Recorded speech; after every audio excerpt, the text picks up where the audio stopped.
Приветствую вас, друзья! Сегодня в обзоре у нас две версии, как китайская, так и глобальная версия, точнее с глобальной прошивкой. И вы увидите разницу у модели Lenovo Xiaoxin ThinkPad, обновленная версия 2022 с 12-м андроидом. Глобальная версия имеет немножко другое название, сейчас вы увидите на экране Tab M10+. Именно такое название она имеет, если глобальная версия, там есть сим-карта, куда установить, то есть работать может быть с помощью сим-карты интернет через мобильную сеть, и там другой процессор. А так все одинаковое. Мы имеем две модели 6128. Китайская версия, и вы посмотрите, в чем отличие. 464 накатана сверху уже из Китая приходит, где установлена глобальная прошивка, и там есть нюанс один. При загрузке отображается одно окно. И также у нас два чехла.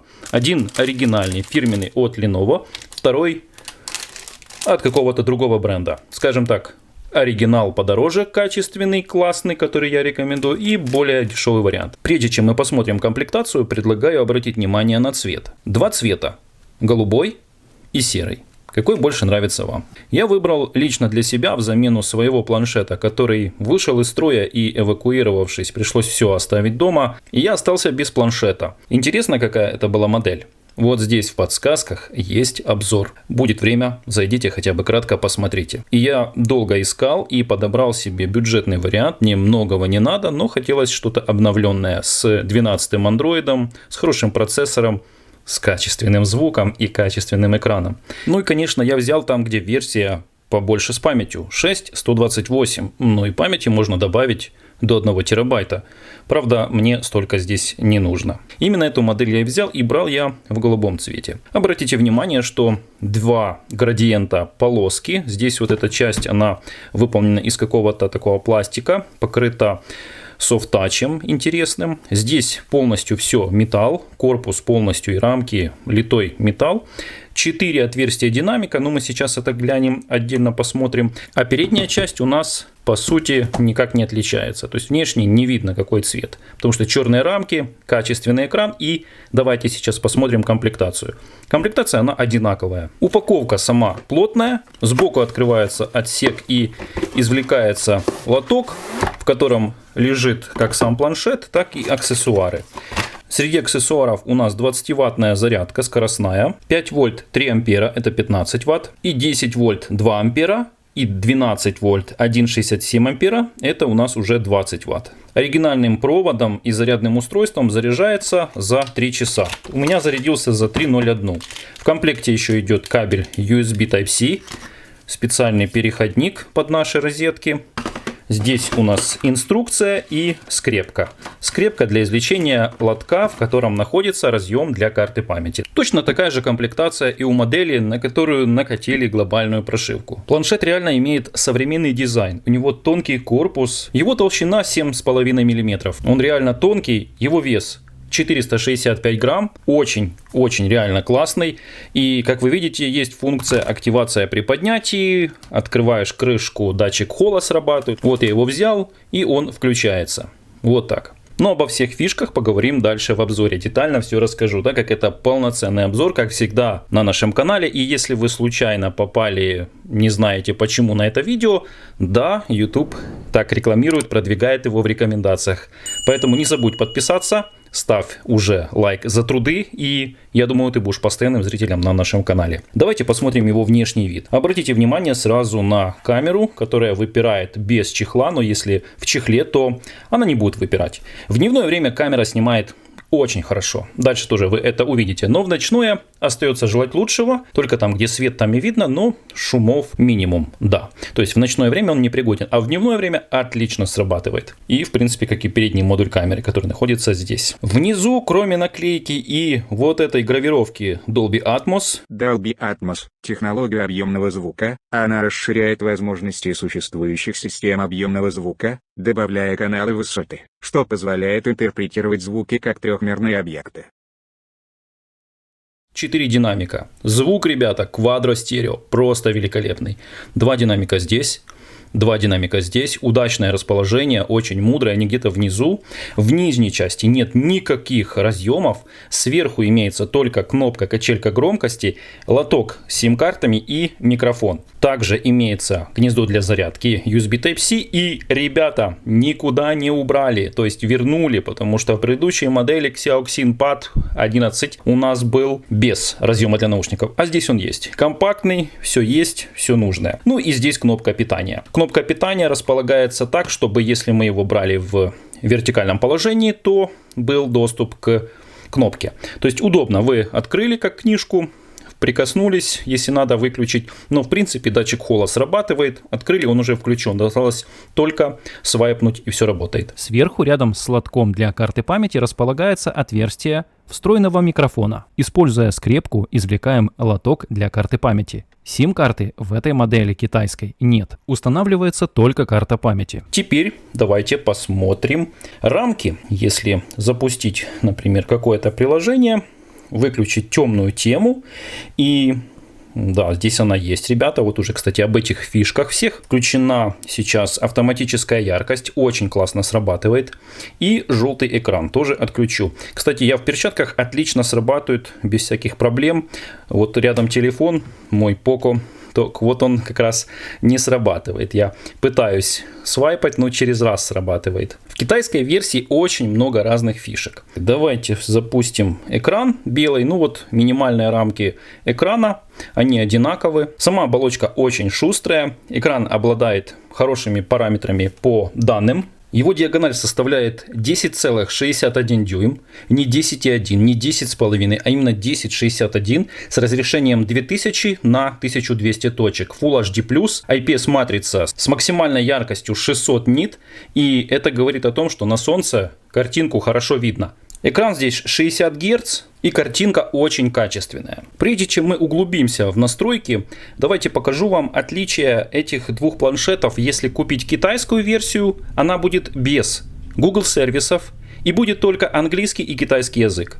Если же вы будете покупать версию уже глобальную, то есть с глобальной прошивкой, упаковку вскрывают, прошивают и отправляют вам, это значит, что вы получаете полностью русскоязычную, украиноязычную прошивку, если вам нужно ваш родной язык, все сервисы, но оболочка хотя и остается ZUI 13.5, но визуально она очень отличается.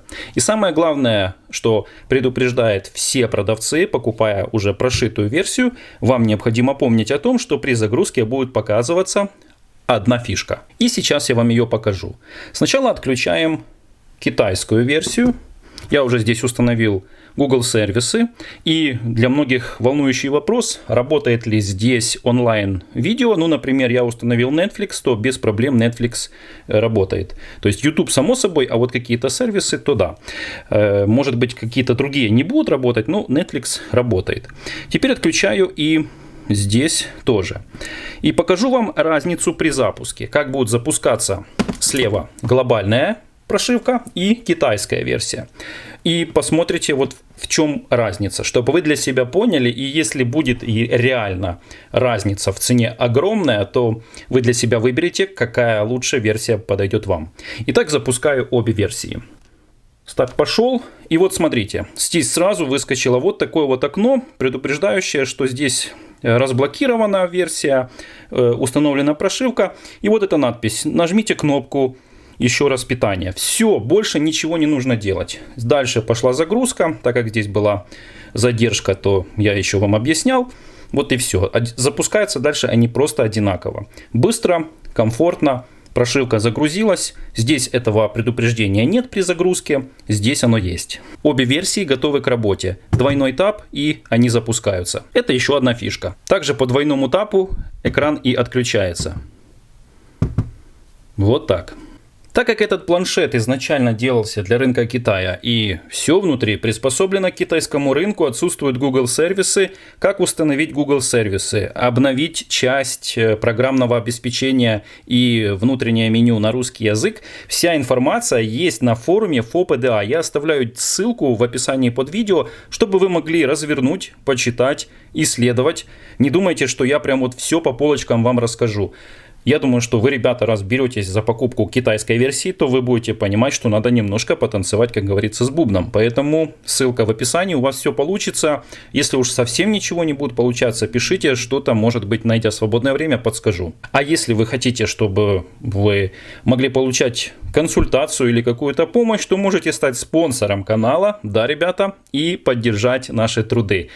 Там даже есть уровни, вы можете выбрать нужный уровень для вас, если вы хотите получить консультацию, выбрать, стать спонсором, написать мне, и я сразу же смогу с вами связаться и уделить столько времени, сколько вам нужно. Итак, смотрим оболочку.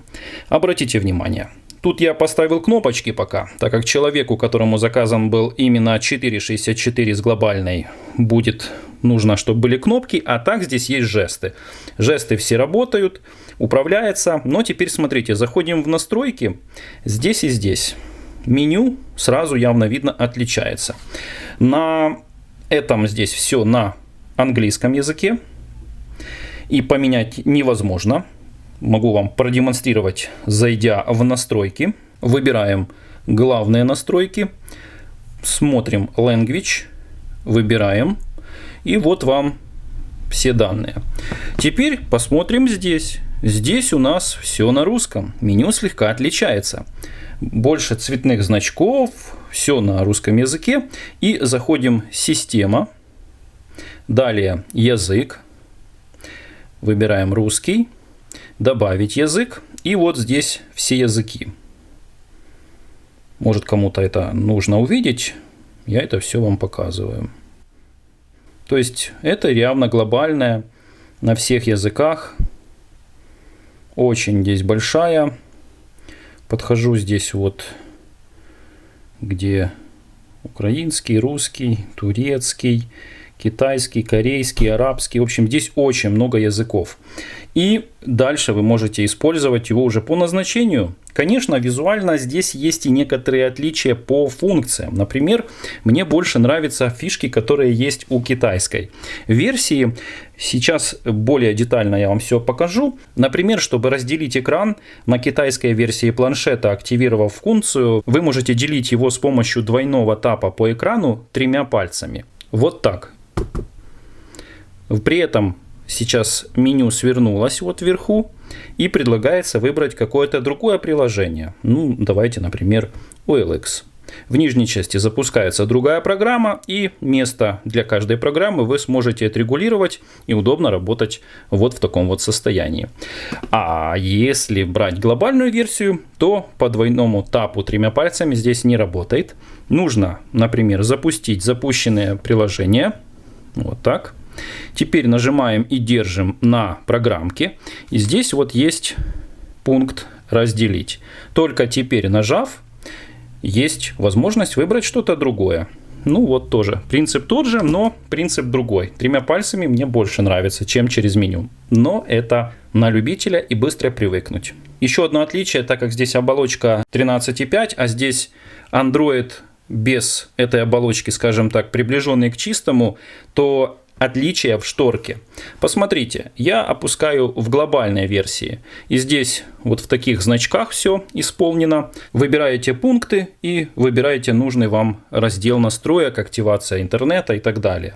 Здесь же, в каком месте вы потянете, выскакивает вот такая вот шторка. Что вам это напоминает? Во-первых, мне это напоминает, как у смартфонов или у телефонов Poco, Redmi или Xiaomi. Вот как это выглядит здесь. Или же как на технике Apple, на Apple iOS. Вот. Мне этот режим больше нравится. Объясню почему. Когда находится в горизонтальном положении, и вы хотите, чтобы выскочило меню под правую руку, где идет главное управление, то оно здесь и выскочит. Если же вы сделаете свайп здесь от пальца, он здесь и выскакивает. Здесь, то с этой стороны. Тут же, как бы не было, например, в горизонтальном положении, он просто выскакивает в центре на весь экран. Вот такая его особенность. А теперь еще то, что здесь есть, а здесь нету. И мне это очень нравится, что здесь это есть. Режим персонального компьютера. Вот он. Он есть как в настройках PS Mode. Зайдем в него, и здесь активировать его можно. Что происходит? Ваш планшет превращается в мини-нетбук с окнами, меню-пуском, как на компьютере. Его можно также запустить и со шторки. Вот он. Нажимаем. Посмотрите, что происходит. Экран слегка потух. Потом была надпись PS Mode. И посмотрите. Ничего вам не напоминает? Меню-пуск. Нажимаем. Пожалуйста, программы. Дальше запущенное приложение.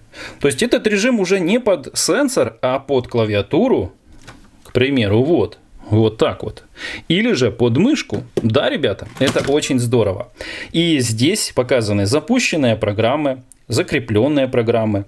Можно быстро добавить громкость, настроить звук, может быть, какие-то другие функции, отключить интернет, посмотреть какие-то уведомления, заряд аккумулятора и так далее. Какой режим, сколько еще проработает. Например, вот с 82% он еще продержится 9 дней. Ребята, реально очень хороший аккумулятор, но чуть-чуть позже об этом. Но и это еще не все. Например, давайте запущу файловый менеджер. Посмотрите, как он открывается. Он открывается, ребята, в окнах. Отодвигаем сюда. А здесь, например, я хочу запустить режим настроек.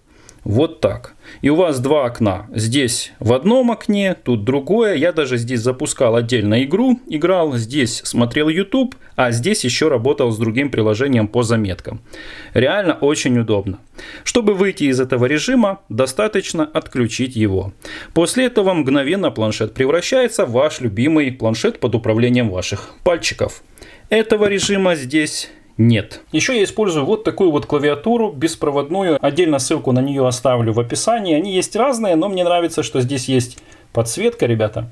Включаю Bluetooth. Здесь тоже все активно. Включил. Сейчас система соединится, и можно уже что-то печатать. Сюда прикасаемся, и можно набирать текст. Пожалуйста, все печатает. Если же нужно переключить язык, я нажимаю Ctrl и пробел. Английский, русский. В настройках Bluetooth в разделе входа в настройках настраиваются языки, которые вам нужны для печати. Печать работает отлично. Можно выключить даже дисплей, вернуться на рабочий стул или выключить дисплей. Смотрите. Здорово? Я думаю, да. Яркость регулировать можно. Звук добавлять. Ну, в общем, все управляется. Музыка, поиск. И вот музыка уже пошла. Еще есть лаборатория от Lenovo. Заходим сюда. Здесь есть несколько фишек именно в китайской версии. Lenovo Pen. Отдельно идет настройка стилуса. Стилус здесь необычный. И в оригинальном чехле, сделаю на этом акцент, для этой модели, которую я приобрел, здесь есть место для него. Вот. Если установить планшет в него, то он находится сбоку. Вот сюда вкладывается. Легко извлекается, если есть необходимость. Закрыли, выключился. Открыли, включился. Разблокировали экран. И можно дальше работать. К стилусу здесь глубокая настройка. Дальше здесь у нас настройка режима Game. В этом режиме его нет, здесь он есть. Не беспокоить, убрать уведомления, включить или отключить функции по управлению жестами или кнопками. Ну, в общем, все, чтобы освободить как можно больше памяти, места, все свести к минимуму по затрате энергоэффективности и направить на игру. А игры он реально тянет на максимальных настройках. Дальше есть специальный режим для управления с джойстиком или с клавиатурой. Вот он. А также есть лаборатория ZUI. В этом меню есть два пункта. Первый экспериментальный. Тот, который позволяет смотреть полноэкранное видео, чтобы вас никто не беспокоил. И здесь есть предупреждение, в каких программах это работает. А еще один режим – это глобальное управление видеообработкой во всех программах. Во-первых, можно выбрать фон. Посмотрите, программа взяла сейчас в кадр камеру. Ну или вот давайте руку. Вот. И дальше она на фоне все размывает. Можно установить какой-то фон. И она сейчас работает просто с объектом, не с лицом. Можно выбрать вот такой вот фон, она работает. И реально здесь вы настраиваете еще обработку вашего лица, чтобы убирала морщинки, может быть какие-то неровности, может быть там прыщичек или еще что-то.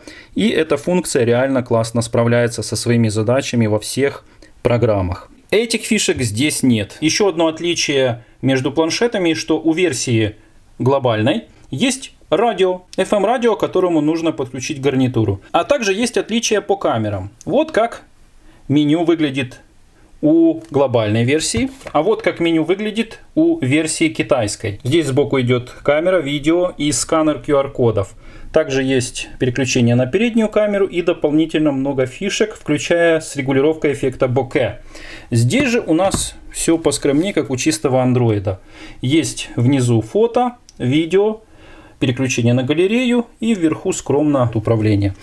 То есть мне больше камера нравится по функционалу здесь и по настройкам. Съемка на самом деле очень качественная на переднюю камеру в дневное время. Тесты вы сможете увидеть по окончанию обзора, как всегда. Ну или пользуйтесь тайм-кодами. С настройками, кажется, все. Посмотрели. Теперь давайте посмотрим о планшете. Смотрим китайскую версию. Xiaoxin Pad 2022. Версия прошивки, название модели. Модель кодовая TB128FU. Если вы хотите найти подходящий чехол, аксессуар или сразу модель, напишите именно эту версию TB128FU. Процессор установлен от Qualcomm Snapdragon 680. Памяти для хранения и установки программ, на которые установлена и операционная система, сейчас 128, свободно 80, оперативки 6, чего с головой хватает. Далее указана версия Android и система безопасности, когда она была обновлена. Ну а если взять с прошивкой глобальной, раздел о планшете, то здесь указана также та же самая версия кодовая TB128FU. Указана какая оперативная память и встроенная память. Процессор вот указан с китайским названием, но подсказка 680 говорит, что здесь тот же Snapdragon установлен. И указаны мегапиксели камеры с разрешением экрана. 8 передняя, 8 задняя. Все просто. У глобальной версии встречается еще и процессор Helio J80. Версия с Wi-Fi. Возможно, это влияет и на цену. Но на китайских рынках в продаже я не видел. А версия с LTE, то есть версия, которая поддерживает сразу же и сим-карту, и Wi-Fi, там установлен Snapdragon 680. Как версия 464, так и 128. Если вдруг я найду ссылку на AliExpress с LTE, я оставлю в описании под видео. Дорогой зритель, я думаю, что вы понимаете, что будет небольшое отличие в тестах Antutu. Почему? Потому что, во-первых, оболочки отличаются. Здесь то, что изначально было предусмотрено самим разработчиком, а здесь накатили прошивку, уже обновили и перепрошили, поставили модифицированную для этого планшета. Плюс у нас есть отличие по памяти. Здесь у нас 6128, а здесь 464. Так вот, давайте посмотрим, какие тесты Antutu нам программа выдала. Смотрим здесь и здесь. У версии 6128 китайской 270 374. Показатели развернутые. Оставляю пока здесь. Здесь же 235 827. То есть китайская версия победила. В чем? Давайте посмотрим. Тут у нас прошли тесты по стандартным тестам по графике 50700. А здесь по LTE версии 37185. Ну давайте вот так ближе. По всем параметрам этот планшет справа выигрывает. Но особо разницы в работе я не замечал. При этом очень хорошее идет охлаждение, нагрева не наблюдается. В играх я тестировал его на максимальной графике, с максимальным звуком на весь дом, просто кричал, когда получалось хотя бы на минут 5-10, попросил потерпеть. Реально очень хорошо тянет, звук прекрасный, качество картинки и разряд идет плавно, постепенно. И я его по неделям не заряжал. То есть неделя проходит, я ставлю на зарядку, хотя и им пользуюсь. Саморазряда у него никакого нет. Поэтому можете не сомневаться, что это у вас отличный друг. Давайте же поговорим о некоторых других еще характеристиках на примере китайской версии. Оперативная память LPDDR4X, скоростная, с максимальной частотой 2133 МГц. Свободно сейчас 3.2. 8-ядерный процессор Snapdragon 680 имеет 4 ядра Cortex A73 и 4 ядра Qualcomm Creo 260 Silver с максимальной частотой до 2400 МГц. За графику отвечает Adreno 610, плотность пикселей экрана 220 ppi, тест на 10 касаний смело проходит. Разрешение видео на 8-мегапиксельный модуль как передний, так и задний 1920 на 1080 и 30 кадров в секунду. Никакой стабилизации у планшета нет, но в дневное время, как и упоминал я, очень хорошо. Встроенный аккумулятор, заявленный производителем 7700. По тестам он выдал вот такие показатели. Ну а вот тесты аккумулятора через USB-тестер меня немного смутили. Хотя держит планшет великолепно, но первый тест показал от 0 до 100% 6764, тогда как заявлено 7700. Спустя полных 3 разряда и заряда я вновь повторил тест. Он оказался даже немного меньше, 6716, тоже от 0 до 100%. Я думаю, что это его реальная емкость, но если вам интересно, я могу сделать тест спустя несколько месяцев и написать об этом в закрепленном комментарии под видео. И мы его протестировали в YouTube. Видеоролик будет загружен на канал. Ссылка здесь на этот тест есть. И он меня приятно удивил. Как для планшета он четко отработал то, что заявил производитель. И теперь по датчикам. Многие датчики от фирмы Bosch, что приятно радует, потому что знакомый знаменитый бренд, акселерометр, игровой вектор вращения, датчик силы тяжести, гироскоп, некалиброванный гироскоп, датчик освещенности, линейный акселерометр, датчик сильного движения, шагомер, детектор шага, стационарный датчик обнаружения движения, некалиброванный датчик акселерометра и датчик угла поворота петли. Всего 13 датчиков. Великолепно. Все помогает превратить в комфортное использование данного планшета. Запустил программу только что GPS-тесты. Первый был запущен с глобальной прошивкой, это китайская. Ну, быстро выходят на связь и поддерживает, ребята, все спутники. Здесь уже используется 26 спутников, так как он был первый запущен, 29. Здесь пока 19, сейчас 21. И если посмотреть, какие именно спутники поддерживают, то очень много. GPS, Beidou, GLONASS и Galileo. Использовать его как навигатор смело можно. Теперь нужно провести тест звука. Я этот тест очень люблю. Конечно же, все вживую гораздо лучше. Реально здесь очень качественный звук. И мы проведем по ходу тестирования этого звука еще один тест. Я запишу звук через диктофон, который встроенный здесь. И вы потом послушаете, как он его еще и улавливает, этот звук, чтобы на одном воспроизводить звук, на другом записывать. И рекомендую слушать в наушниках. Вначале я запускаю диктофон. Проверка микрофона, чтобы вы услышали, как записывает диктофон. Здесь срабатывает голограмма. Раз, два, три. Беру поближе в руки, вот как обычно мы им пользуемся. Проверка связи. Здесь может есть небольшое эхо, но как есть. Теперь я устанавливаю, микрофон у нас находится сверху. Я устанавливаю его здесь рядом. Вот так вот, чтобы он продолжал записывать. И теперь запускаю звук здесь. Слушаем, ребята. Звук максимальный. Будем искать какой-то хороший трек такой, чтобы вы поняли, в чем. Звук поставим на всю, и соседи не спят. Кто под нами внизу, вы простите меня. А потом о любви Класс. говори до утра. Это Просто объемный звук, великолепный.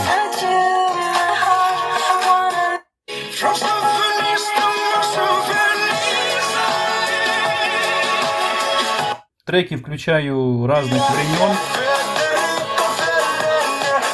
разных стилей.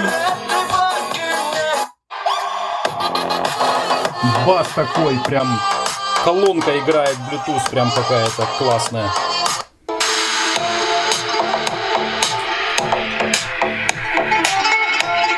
Прикрываю два динамика. А звук есть. Продолжаем.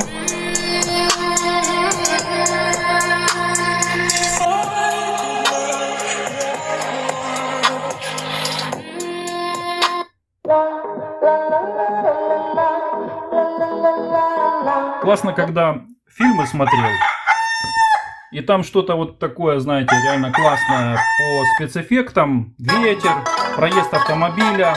Это все слышно настолько, будто вы сидите среди какого-то мощного звука. Так, здесь какие-то звуки для рингтонов. для СМС.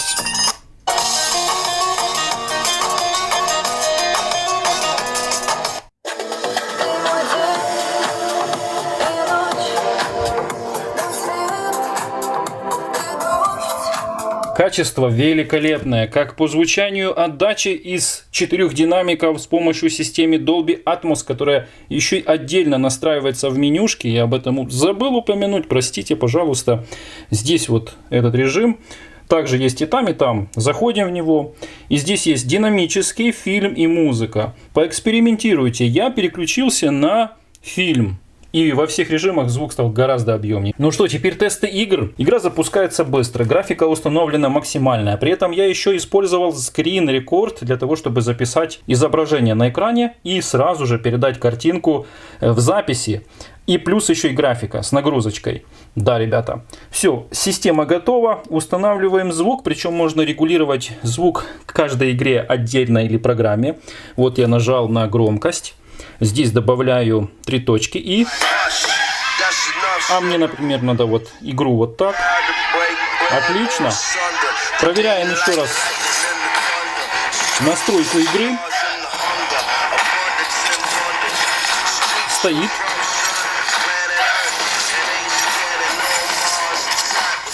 Проедем. Орет просто на весь дом. Вы слышите, что творится? Поехали. Пока просто понаблюдайте.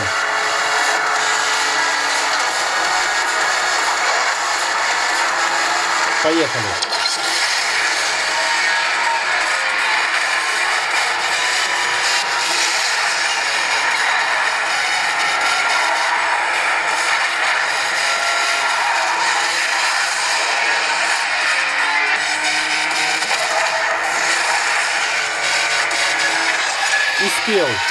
Успел, ребята, но работать с таким звуком, а точнее играть с таким звуком, ну просто можно оглохнуть. Здесь реально очень громкий звук, мощные динамики, настолько мощные, что долго не выдержишь. Конечно же, это разряжает все аккумулятор на яркости максимальной, на мощном звуке, на максимальной графике, но что поделать, когда хочешь хорошо поиграть. Хороший звук, хороший фильм. Ну а сейчас запись с экрана во время игры, о которой я говорил ранее.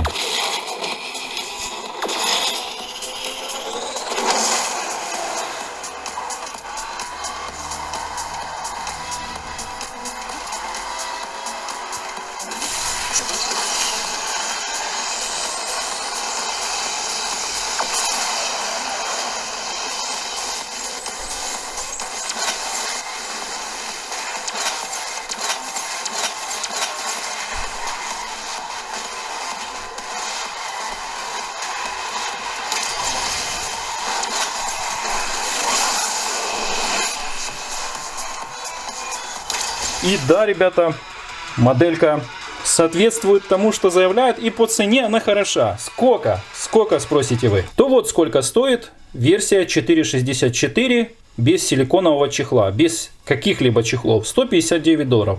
Если выбираем силиконовый чехол, то на $9 дороже. Версия 628 стоит $186, с силиконовым чехлом $195, ну и с флип-чехлом $200. Отдельно можно купить и этот чехол, как у меня, куда вкладывается стилус. Или же дополнительно купить еще и клавиатуру. В моем случае оригинальный чехол, вот он, имеет такую структуру строения. Во-первых, сам по себе он из классного материала выполнен, который не вымазывается. Внутренняя часть будет слегка собирать пылинки. Я им уже пользуюсь, недели 2,5 или 3. Он превращается в подставку, если вот так вот сделать. Здесь у нас отдельная пластиковая крышка. Если предыдущая модель, в которой я делал обзор, Xiaoxin P11, был магнитный, то здесь идут защитными углами, что очень, в принципе, хорошо. Он его держит отлично. Вот так вот и мы его ставим сюда. Раз, поставили, защелкнули и все. Сам он не выпадает. Держится хорошо. Этот держатель для стилуса. Его можно, конечно, отклеить, если очень захотеть, но будет некрасиво. Мне он даже нравится. Я сюда даже свою обычную ручку ставлю и закрываю. Не мешает. Смотрится аккуратно, компактно. Углы действительно защищены и полностью оригинальный. Уже не выпирает камера. Компактно все смотрится. Если использовать вот так, или же можно использовать его вот так, как подставку, или же можно использовать его вот так. То есть он реально классно смотрится. Теперь более дешевая версия, потому что этот стоит чехол. Ссылку на него я оставлю. $24 или 25, кажется, мне обошелся. Эта модель у нас стоит почти $11. Но это не для меня. Кстати, вот чехол от планшета. Коробка, точнее. Фирменная, вот так она выглядит. Здесь информация и голограммочки все, как работать. А это у нас защищающий чехол-планшет, тоже флип, но из дешевых. Такой вот деформированный слегка, здесь выпирает. Тут огроменные мощные магниты. Их прям видно, вот здесь один, здесь другой, и прям закрывает и не открывается крышка. Корпус выполнен из пластика, крепенький. Планшет, если сюда вложить, защелкиваем, раз, раз. Все, тоже срабатывает датчик холла. Открыли, он сработал. Кстати, забыл совсем вам показать, как работает разблокировка по лицу, ребята. Здесь она есть и очень хорошо справляется. Давайте продемонстрируем. Выключаем планшет. Включаю. Лицо увидел, разблокировался. Лицо увидел, разблокировался. Прячу себя. Лицо не увидел, а теперь увидел и разблокировался. Отлично. Ну что ж, решение за вами. Мне очень интересно узнать, что думаете вы об этих моделях. Цена доступная. Есть много конкурентов, но кажется, Lenovo стала брать верхушку по качеству, по доступности, цене. И многим нравится, что здесь стоит Android. Можно смотреть, кстати, Netflix, онлайн-видео. Давайте вам продемонстрирую все это. Разблокируем. Игрушка здесь запущена была. Делаем свайпик. Запускаю Netflix. Все работает быстро. Wi-Fi ловит очень хорошо. Добавляем максимального звука. Выбираем что-то интересное. Which makes islands especially important to protect. Like this one in southern Japan. Ну или вот. Привет, Netflix. Это беспощадный вид спорта.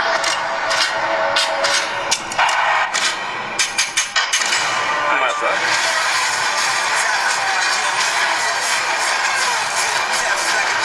Звук просто огонь. Кстати, если в YouTube написать 4К видео 60 FPS и запустить этот видеоролик, он, конечно же, запускается, но вам интересно будет узнать максимальное разрешение его.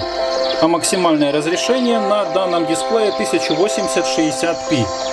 Я запускал версию видео в 4К, но, скажем так, нужно еще найти нужный формат, нужный видеоплеер, и он работает, но с подвисанием. На таком дисплее смотреть 4К, разве что подключая его к внешнему какому-то устройству. Тогда есть смысл. А так 1080-60 кадров лично мне с головой хватает. Качество отличное, картинка высокого качества. Я просто в восторге. Если вы станете владельцами, да еще и после того, как посмотрели мой обзор, то буду очень рад, что вам тоже понравилось. Если среди вас есть владельцы этой модели или ниже, а может быть уже и выше, помощнее, прошки пошли, то тогда напишите, что думаете вы о качестве данного бренда Lenovo Xiaoxin.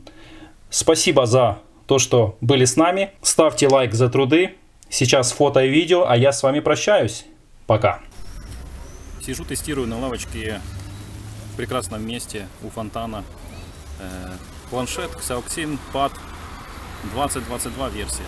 Камера, есть дрожание, стабилизация отсутствует, съемка 1080-30 кадров. И фокус очень-очень нравится.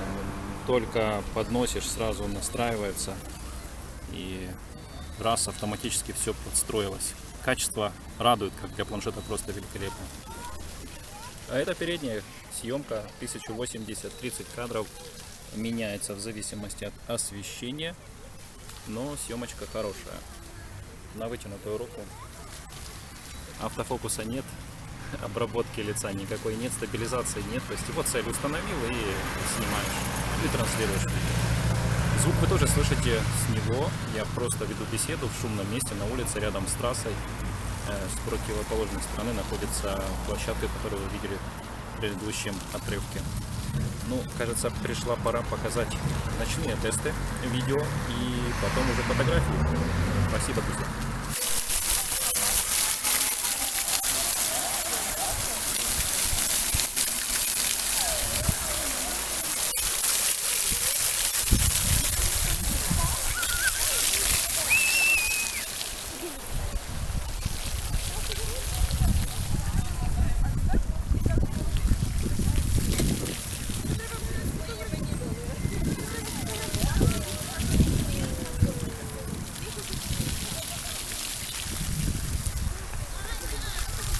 Передний модуль камеры у планшета Xiaoxin Lenovo 2022.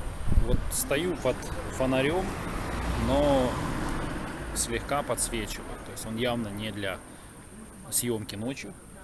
И видео задней камеры не лучше. Сейчас покажу. Вот фонарь. Здания практически не видно. Вдали там виднеются огоньки, но полная тьма. Если включить, то вот быстро подстраивается фокус, но слабый. Фотографии тоже сейчас покажу.